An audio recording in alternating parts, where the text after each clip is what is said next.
The other day at Goodwill, I saw a piece of furniture. It is an antique buffet, and I decided to go home and sleep on it. It is $100, and it is definitely a project piece. I'm gonna have to paint it if I buy it. And I'm gonna go back to Goodwill and see if it's still there today. And I've cleaned out the back of my SUV, and it's big, so I'll have to put the back seats down and get help loading it, of course. But if you saw my Atlanta home tour where I showed you all of my thrifted and antique store vintage items in my Atlanta home, if you haven't watched it, watch it. I'll put it in the end card. But you'll remember that I have this Wayfair sideboard in my dining room, and I really don't love it. This is what it looks like. I bought it as a placeholder for this spot when I got my lonely canister down there, my kitchen canister. If I get the new buffet, I'm going to put the kitchen canisters on it. And then I've got project down here that I clearly never got to, but I had to have something that was tall for starters and that it was proper sideboard height. And I also had to have something that did not block my return. All right, when this arrived from Wayfair, this is something that you have to put it together. My husband is really good at that. So he can do it so quickly, like in a third of the time that I would be able to do it. He put it together and it arrived like this. Lovely. Like nice little problem there with the cheap wood that it's made out of. I like Wayfair. I just wasn't happy about this particular purchase. And the drawers don't open and close very well. And I did not intend for this to be a forever piece.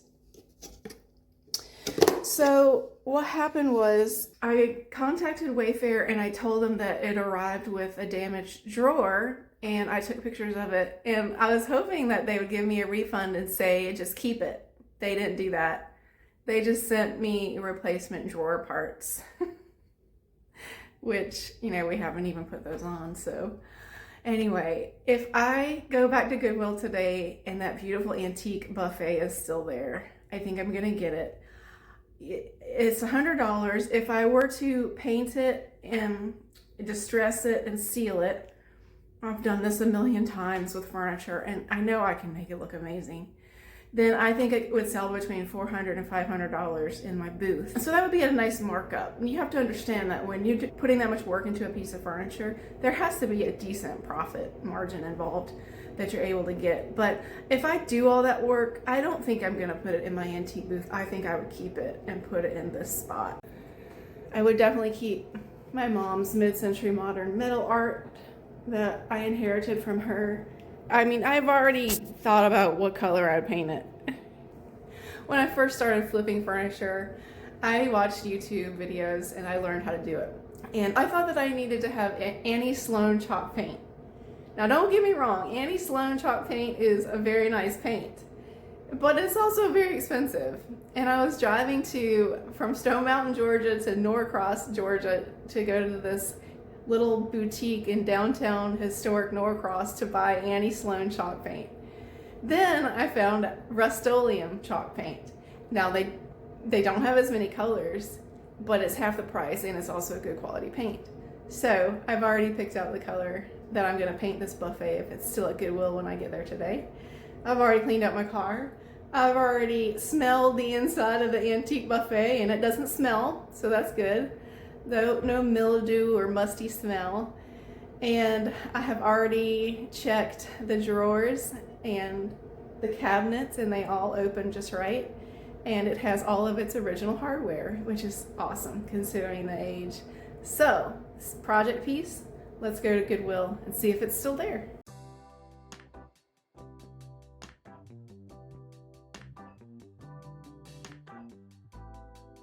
It was still there.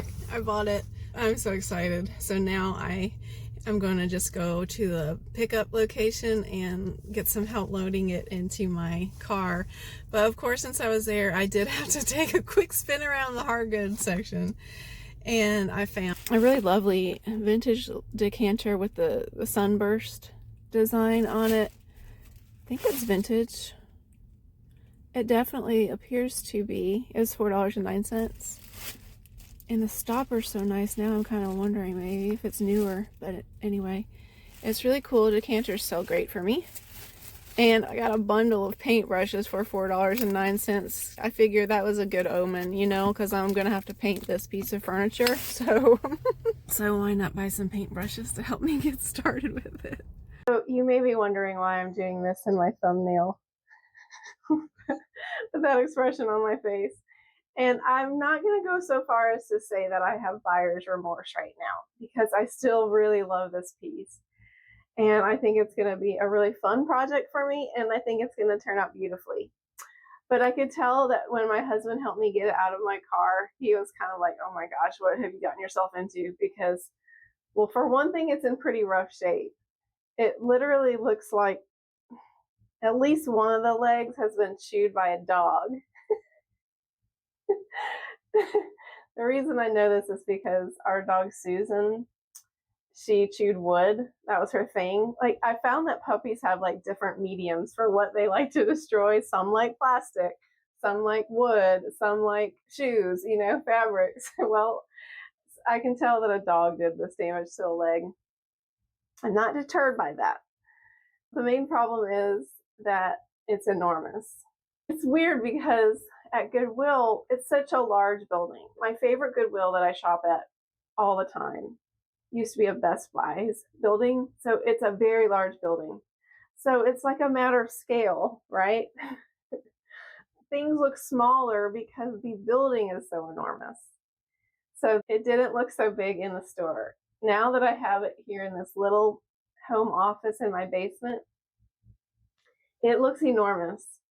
And it may be too big for the dining room where I intended to put it. However, I'm not taking it back or anything like that. I think I can do a beautiful job refinishing this piece. I'm not refinishing it, I should be clear.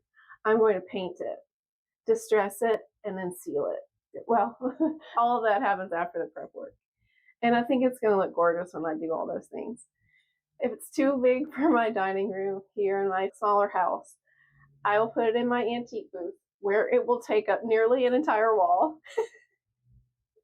And I think eventually I'll find a buyer for it. It will look really beautiful up there in a cabin. People are buying cabins like crazy in North Georgia, and cabins often have very large rooms, like the great room in our cabin with the vaulted ceilings. If you haven't seen that video where I took you on a tour of our cabin and showed you all of my thrift store and antique store finds that I use to decorate the cabin, I'm going to put that in the end card. So please watch it if you haven't seen it. I really think that because this piece is so big, that in a room with vaulted ceilings like a cabin, it wouldn't look so big. It would be just perfect. So I'm going to flip the camera around now and show you what I have going on with this piece. Okay, here's how big it is in this little room. Now this room is very small. It is the room I showed you where I have my antique booth inventory. All of it's on these bookshelves. It's either on these bookshelves or in my booth. And then I have this going on down here. I think this is probably an antique. I guess there's no way to know. I will say the positives are the beautiful detailing on this. When I paint this and then I distress it, the reason that I'm going to distress it is because I'm going to take sandpaper and bring out all of these gorgeous details. Another thing that it has going for it is that it has all of its original hardware. And I love these, by the way. This can be difficult to replace. However, it is easier when it's just a piece with a single screw as opposed to a handle with two screws, because if your handles don't line up exactly perfectly, you have to fill one of the holes with wood filler and drill a new hole and all that, and I just don't love that.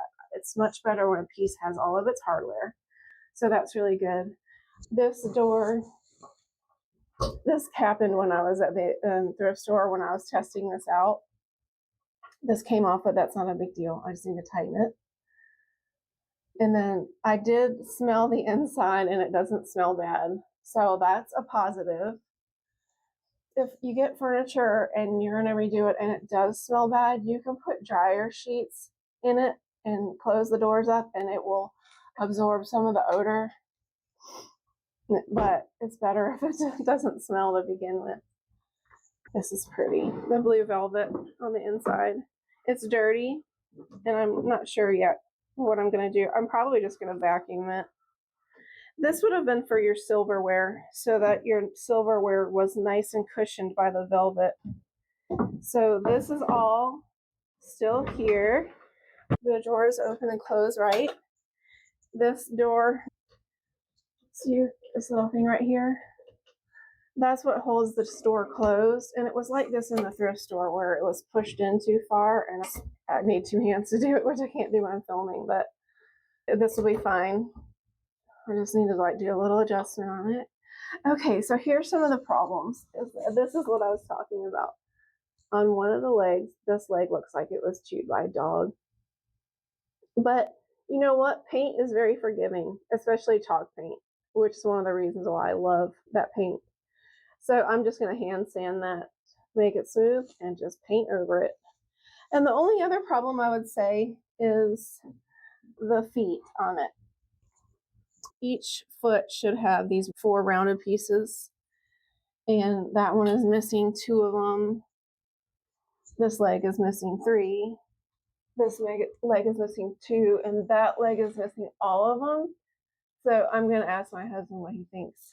He's a woodworker, so I'm going to ask him if he thinks that I should just take them off so they all look the same, like the one that is missing all of the rounded pieces, or if he might be able to make me some replacement wooden pieces. That might be a difficult ask because the pieces are rounded. So anyway, or maybe we could just come up with a different trim piece around the bottom. That's probably a better idea, is just to take them all off and come up with something new on the bottom of the legs. So that's basically what I have going on here. I've got my work cut out for me. I haven't bought the paint yet. I'm going to see if they have it at Walmart. If they don't have it at Walmart, I'll go to Lowe's and get it. I've got my sander for the top ready to go. I've got some vinegar. I usually clean wood with a mixture of vinegar and water. I'll do that before I start.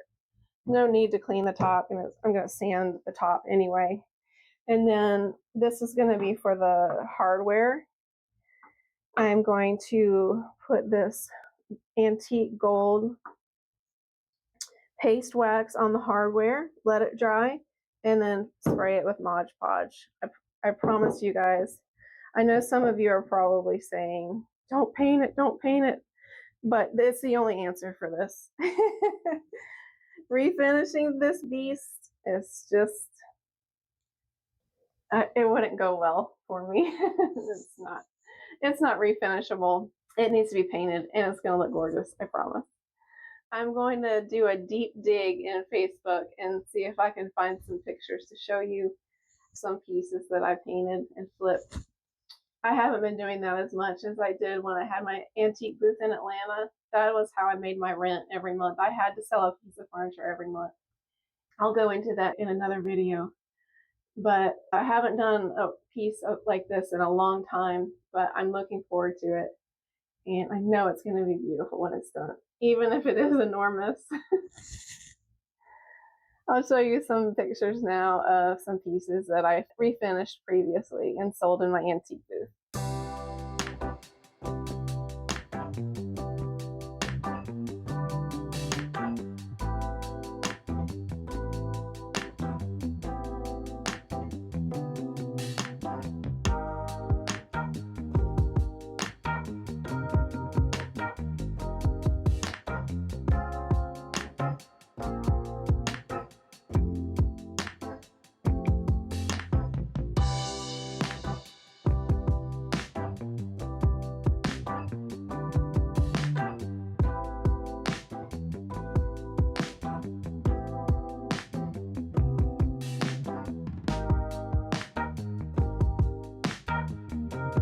Well, I'm going to take you through the process of me refinishing this piece, and I can't start just yet. I have to finish my bookkeeping for my antique business for the year 2024. so that I can get all of my information to our tax preparer. And I have to finish that before I can start on this piece. But I'm excited about it, and so I wanted to go ahead and share where I am so far with, and you know, going to get it and all that stuff and getting it in the house, and just kind of explaining the challenges that I can already see that I can already see presenting themselves. I have a tendency to make quick decisions on things, and usually that goes pretty well for me, but sometimes I second guess myself and have a little bit of buyer's remorse. And the only thing that I'm really regretting about this piece is how big it is. I'm not going to ask my husband to help me move it upstairs and fit it in the dining room and see if it's too big or not. I'm just going to work on it, and it's going to look great when it's done. It's a beautiful, solid piece of furniture, which will make someone very happy, even if it doesn't exactly fit in my house. Our cabinet is too small for this thing too, probably because we have that one room and it serves as a dining room, a living room, and a kitchen. So it's really not that big of a house. I think that this piece of furniture is too big for that house too. But it's definitely not too big for a lot of those really big cabins up in the North Shore Mountains. Lots of big cabins up there. So thank you so much for watching today. If you enjoyed today's video and you would like to learn more about my vintage and antique reselling business, or you would like to follow me on my journey of redoing this beautiful antique buffet, please subscribe to the channel, and I look forward to seeing you again in the next video.